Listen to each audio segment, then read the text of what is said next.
Assalamualaikum warahmatullahi wabarakatuh. Bismillahirrahmanirrahim. Alhamdulillahirabbil alamin. Wa bihi nasta'in ala umuri dunya waddin. Wassalatu wassalam ala asrafil anbiya'i wal mursalin wa ala alihi wa sahbihi ajma'in. Rabbi surahli sadri wa yassirli amri wahlul 'uqdatam min lisani yafqahu qawli, amma ba'd. Puji syukur atas kehadiran Allah Subhanahu wa taala yang memberikan rahmat, hidayahnya dan kesehatan, iman dan takwa kita kepada Allah Subhanahu wa taala, dan tak lupa kepada junjungan kita Nabiullah Muhammad sallallahu alaihi wasallam yang memberikan pendidikan dari zaman jahiliyah sampai zaman teknologi yang terang benderang.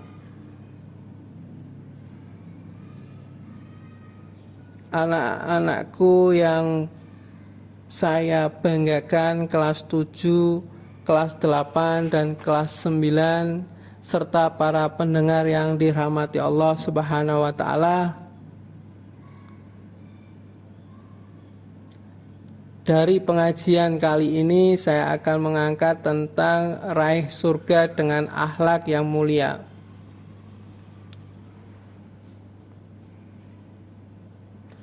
Kemuliaan akhlak adalah salah satu sifat para nabi, para wali dan orang-orang soleh. Dengan kemuliaan akhlak, keluhuran derajat diperoleh dan surga tertinggi pun diraih. Allah Subhanahu wa taala memuji baginda Nabi Muhammad sallallahu alaihi wasallam sebagai insan yang berakhlak agung dalam firman-Nya Quran surah Al-Qalam ayat 4 yang berbunyi, A'udzu billahi minasyaitonir rajim. Bismillahirrahmanirrahim. Wa innaka la'ala khuluqin adzim. Yang artinya, sesungguhnya engkau wahai Muhammad benar-benar berakhlak yang agung. Akhlak mulia mengandung 3 makna sekaligus yang tidak terpisah satu sama yang lain. Yang pertama, berbuat baik kepada semua orang. Berbuat baik kepada semua orang di kala pandemi ini luar biasa. Orang banyak berlomba-lomba berbuat baik, menyisihkan hartanya, beramal soleh dari ekonomi maupun perilaku. Banyak orang yang berlomba-lomba untuk membantu para orang yang dinyatakan positif corona, sehingga tetangganya bisa berbuat baik dan beramal soleh kepada siapapun tanpa pandang bulu, tanpa berharap balasan dan imbalan apapun dari orang yang kita perlakukan dengan baik. Karena hidup dan meninggalnya seseorang ada di tangan Allah Subhanahu wa taala dengan perantara malaikat Israel. Kita berbuat baik kepada seseorang bukan dengan niat supaya orang itu membalas kebaikan kita, atau dengan niat agar orang itu juga memperlakukan baik dengan kita. Kita berbuat baik kepada orang lain semata-mata dilandasi niat ingin menjalankan perintah Allah dan Rasulullah SAW. Berbuat baik kepada orang yang berbuat baik kepada kita, ini hal biasa. Hampir semua orang mampu melakukannya. Akan tetapi berbuat baik kepada orang yang berbuat buruk kepada kita, ini baru luar biasa. Sangat sedikit yang mampu melakukannya. Dan inilah yang disebut dengan kemuliaan akhlak. Yang kedua, bersabar. Bersabar atas perlakuan buruk orang lain.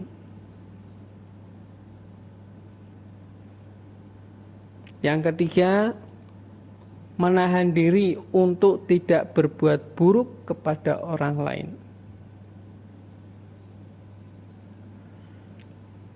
Akhlak mulia adalah sebab tersebarnya kasih sayang dan saling mencintai di kalangan masyarakat.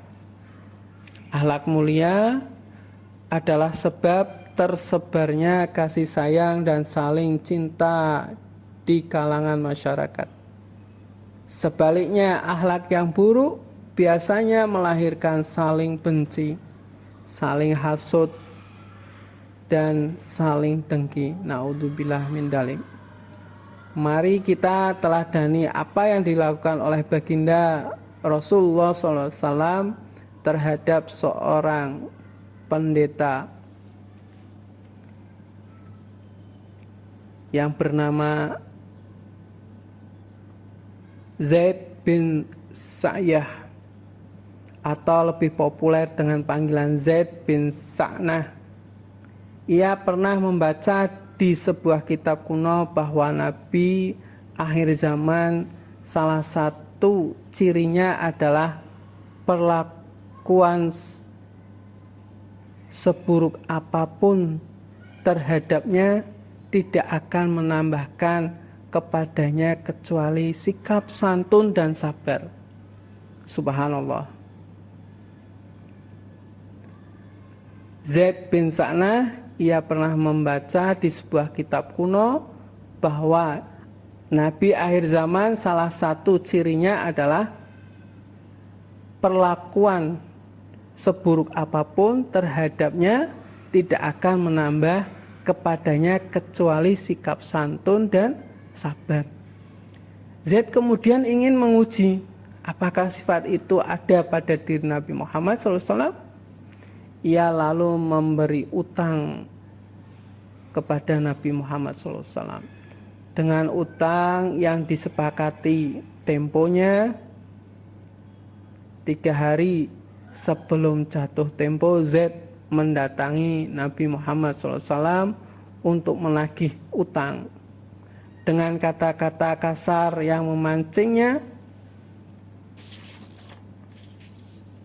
kemarahan Umar bin Khattab sebagai sahabat Rasulullah SAW.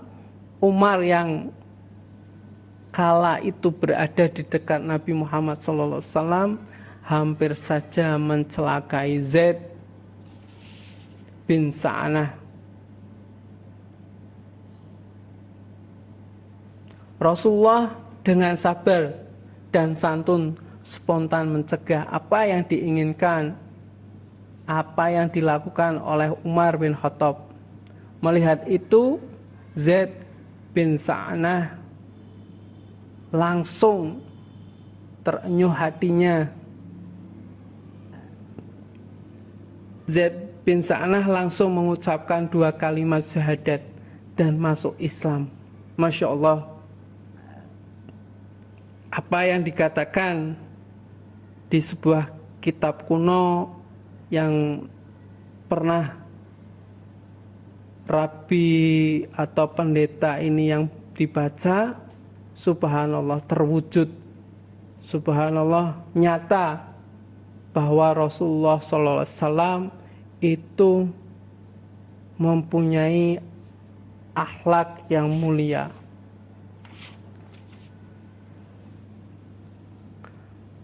Zaid langsung mengucapkan 2 kalimat syahadat ketika Rasulullah dengan sabar dan spontannya mencegah apa yang dilakukan oleh Umar bin Khattab. Kalimat syahadat pun diucapkan oleh Zaid bin Sa'nah. Demikianlah yang terjadi jika seorang pendakwah berakhlak mulia. Rasulullah SAW adalah teladan yang sempurna bagi siapapun yang ingin terjun berdakwah di tengah-tengah masyarakat. Akhlak yang mulia juga ditunjukkan oleh salah seorang cicit baginda Nabi Muhammad SAW, yaitu Imam Ali bin Husain bin Ali bin Abi Thalib radhiyallahu anhum, yang berjuluk As-Sajjad Zainal Abidin.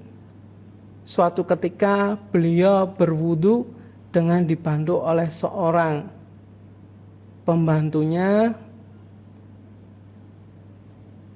Seorang pembantunya memegang sebuah teko atau ceret yang berisi air dan dituangkan sedikit demi sedikit untuk diambil Imam Zainal Abidin dan dibasuh ke anggota wudu ketika dia berwudu. Tiba-tiba teko itu lepas dari pembantunya. Itu tekonya itu terlepas dari tangannya pembantu yang memegangi teko atau ceretnya. Dengan terlepasnya teko dari genggamannya pembantunya dan jatuh mengenai kepala Imam Ali Zainal Abidin, seketika kepala beliau luka dan mengucurkan darah. Seketika kepala beliau terluka dan mengucurkan darah. Pembantunya ini lalu gemetar badannya dan sangat takut karena teko atau ceretnya itu terlepas ketika Al-Imam Ali Zainal Abidin, Imam Zainal Abidin ini ketika berwudu. Si pembantunya ini memegangi ceret tekonya. Lalu terkena kepalanya luka dan mengucurkan darah. Lantas sang pembantu berkata, "Wahai tuanku, wal kadhiminal ghaid."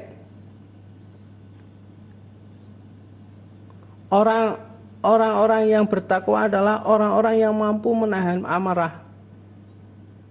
Sang imam berkata, "Aku telah menahan amarahku." Pembantu itu melanjutkan potongan ayat berikutnya. Wal afinina anin nas. Orang yang bertakwa juga adalah mereka yang menahan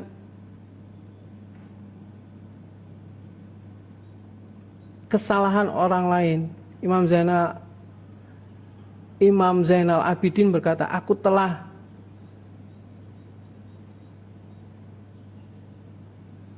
telah memaafkan apa yang dilakukan olehmu. Silahkan pergi, engkau sekarang aku merdekakan karena Allah Ta'ala Subhanahu wa Ta'ala. Subhanallah. Jadi pembantu atau budak di kala waktu itu sama Imam Ali Zainal Abidin yang terkena atau terjatuhnya ceret maupun teko ketika ia berwudu, luka dan mengucurkan darah, malah Imam Ali Zainal ini memaafkan si budak atau pembantunya, dan juga memerdekakan karena Allah Ta'ala. Subhanallah. Rasulullah SAW bersabda, "Man kadhama ghaidan wa huwa qadirun ala an yunfidahu da'ahu Allahu azza wa jalla ala ru'usi khalaiki yaumal qiyamah hatta yukhayyirahu min ayyi khurusisya." Yang artinya siapa yang menahan amarah padahal ia mampu melampiaskannya, maka Allah akan memanggilnya di hadapan para makhluk pada hari kiamat hingga ia dipersilahkan memilih,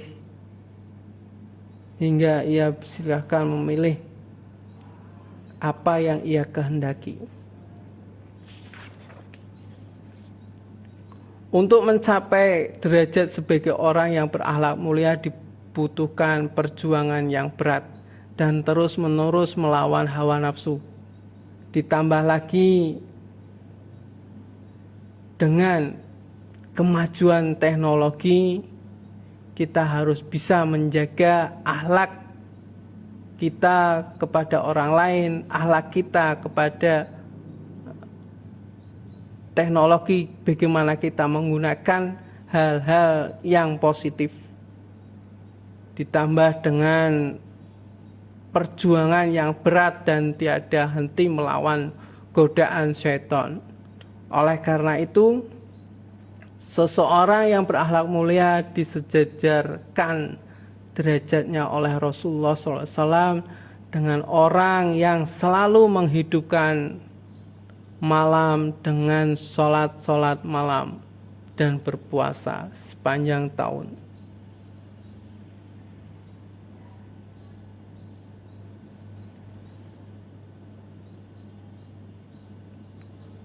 Rasulullah SAW menggolongkan kemuliaan akhlak sebagai tanda kesempurnaan iman seseorang dalam sabdanya yang berbunyi, akmalul mu'minina imanan ahsanuhum khuluqan, yang artinya seorang mukmin yang paling sempurna imannya adalah yang paling mulia akhlaknya.